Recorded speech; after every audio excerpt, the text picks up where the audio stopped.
dogs chasing their tails till they're dizzy and fall over may seem like something that's really cute and fun to do, but what if there's more to it? What if our dogs are trying to tell us something? Well, in this week's episode, that's what we're going to talk about. Tail chasing and why it may not be as cute as you think. Let's get into it next.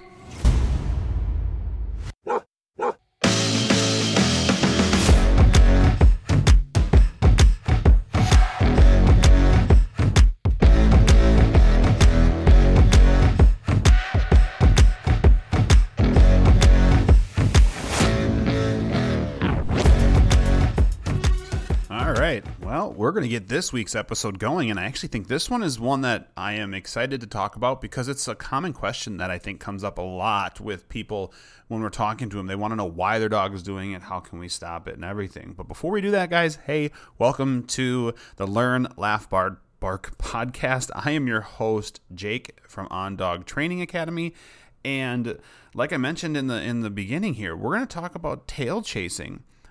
And what I mean by that is dogs chasing their own tail, not chasing other dogs' tails. That's just dogs being playful and punkish and whatever. But I'm talking about chasing their own tails. You know what I'm talking about. Dogs go after their tails. They're spinning around in circles. Eventually, maybe they catch it. Sometimes they don't. Most of the time, they don't. But why are they doing this? Is this something that is something we need to be concerned about, or is it just the dog being playful and cute? Well, that's what we're going to try and figure out. So I'm going to be talking about why they do it and why the reasons, I should say, they do it, starting with some of the more common ones and then getting into some of the ones that can actually be a little bit more dangerous and, I don't know, maybe something you should definitely be considering. So with that being said, guys, the first thing is attention seeking. So when dogs are wanting attention, they throw out behaviors. Some of them stick, some of them don't. But if they throw out, let's say they chase their tail and you start laughing and you interact with the dog's going to go, oh, that gets you to pay attention to me. I'm going to keep doing it. And again, it may seem something that's like cute and whatever, but this can lead to obsessive compulsive disorder. This can lead to a whole lot of different things. So being mindful of maybe not acknowledging it as much as you would like to is something I think that is very important. Another reason can just be, especially if it's a puppy, is just sheer curiosity of the thing that's hanging off their butt, right? Like you'll see puppies go, wait, I have a tail. And they're like, what is this thing? And then they just kind of go after it a little bit and they bite it. And it's cute and it's pretty much innocent, but the same thing as before. We don't want them to do it over and over and have it become something that is so habitual. Again, it becomes obsessive because that's when problems can definitely kick in. And it could be something as simple as your dog only does it when they have excessive energy and they're looking for you to pay attention to them. But it also, if it does become an OCD behavior, it can be mentally damaging to them as well. So as anyone who has ever suffered from OCD, thankfully I have not, you can probably relate to the difficulties that come of it. So really making sure that you are interrupting this, and we'll get into a little bit of that later. But like I said, the first two reasons dogs chase tails is curiosity as a puppy and just straight boredom. The next thing could be fleas. If your dog has fleas and they're itchy, well, it certainly could be something that is they're going after their tail because their tail itches. And it's something that maybe starts out as a simple itch, but turns into a tick, turns into a behavior that the dog just does obsessively, even after you've taken care of the fleas. So really making sure you're staying up to date with your flea and tick medications, I think is going to be super important to help kind of fend this possibility off. But we have to look at other things too, medical conditions. Dogs are really good at telling us things if we're paying attention. And unfortunately, there are things that we see dogs doing that we think are cute and funny that maybe are them trying to tell us and we're just not receiving it. And chasing the tail is one of them. If your dog's in pain, if they have hip pain, if they have tail pain, if they have back pain, it can be expressed through tail chasing because the dog is trying to alleviate the pain or grab it or bite the pain because that's what they do. You know, you see dogs when they get hurt or they cut themselves, they want to lick, right? Like they hurt their paw, and so they want to lick and kind of pay attention to it. Well, it's the same thing on the back end, but they can't do it very easily, so it basically turns into tail chasing. The other thing then is parasites. It sounds gross, and again, keeping your dog up to date with flea and tick medications, heartworm things, all those preventatives, is going to help with this. But parasites exist, and unfortunately, if your dog is having some sort of parasite that might be making them itch in a certain back area, they're going to be going back there a lot, and again, it could turn into tail chasing, or seemingly tail chasing. The other thing is anxiety. So anxiety or stress, because I'll say both of them in kind of the same breath here.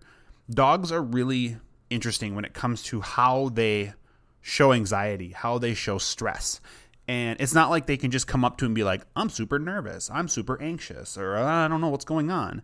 You know, they do it through expressing themselves.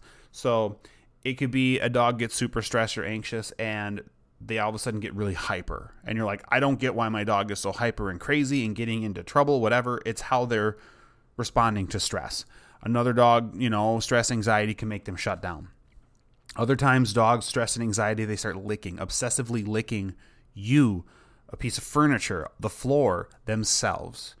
And tail chasing is just lumped into that as well. Tail chasing is definitely something where if they get stressed and they have found it as a successful stress reliever or anxiety reliever, they're going to start to do it. You can see these things pop up more when like there's thunderstorms or fireworks, or if you're doing some sort of exercise or something with your dog that is making them anxious or nervous, you may start seeing tail chase popping up more.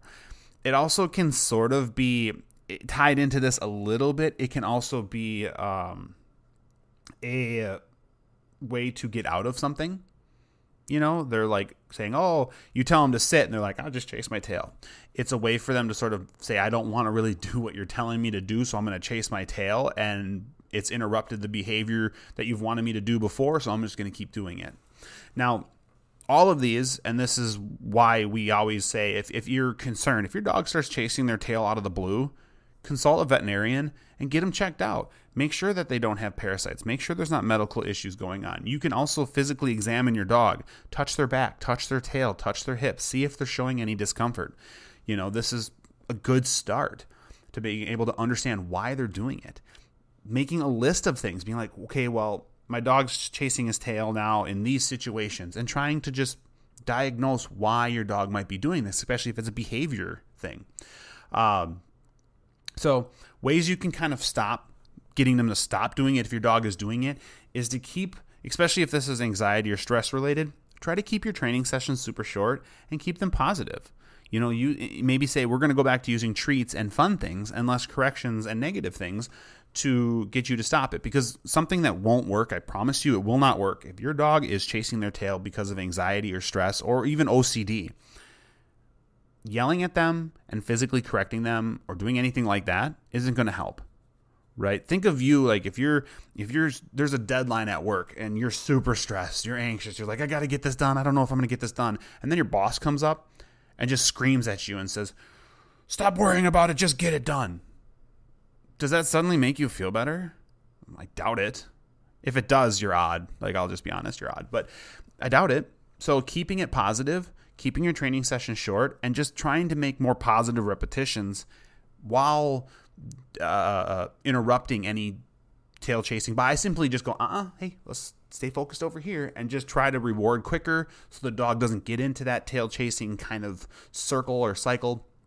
No pun intended with the circle.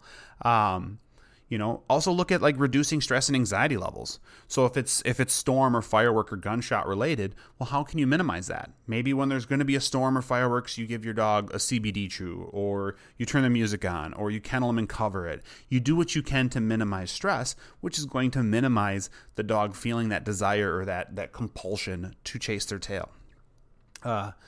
Giving them things that they can chew on instead of their tail. So this one's a little bit tricky. So it's like you want to make sure that you're giving your dog something. Again, this could be during a storm, or this could be, when the kids play, the dog gets super hyper and maybe stressed or anxious and wants to chase their tail during that time.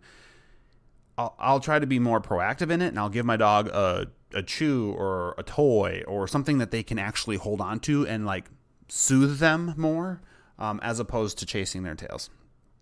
And again, we'll kind of end with this. If the dog continues to do this and you're having a hard time interrupting it, consult a veterinarian to figure out if there's something else that can be done, or maybe they can give the dog a good look over and figure out, is this medical, is this mental, what's going on, and be able to help you through it with your dog.